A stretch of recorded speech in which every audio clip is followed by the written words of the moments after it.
నాని కూడా చండాలమైన కాఫీ తాగడానికి వచ్చిండు. షుగర్ తక్కువైంది. కోల్డ్ కాఫీ తాగాక నా ఫీలింగ్.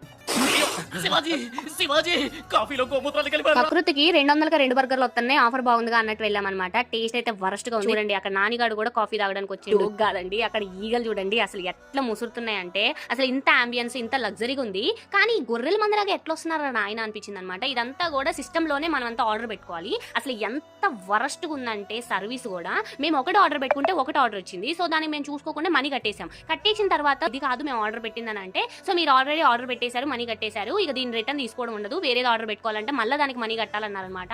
మాకైతే ఎట్లా అనిపించింది అంటే, ఎంత వరస్ట్ గా ఉందంటే, ఆ వరస్ట్ సర్వీస్ కి తగ్గట్టే, వరస్ట్ అంబియన్స్ కి తగ్గట్టే టేస్ట్ కూడా వరస్ట్ గా ఉంది. హాట్ చాక్లెట్ కాఫీ అయితే అసలు చండాలంగా ఉంది, నోట్లో కూడా పెట్టుకోలేదన్నమాట, అంత చండాలంగా ఉందన్నమాట. సో అది మేము కదా ఆర్డర్ పెట్టింది, మాకు కోల్డ్ కాఫీ కావాలంటే దానికి కూడా మనీ కట్టమన్నారు. దానికి ఒక 500 అయింది, ఒకటే కాఫీ అది ఒక 500 అంట.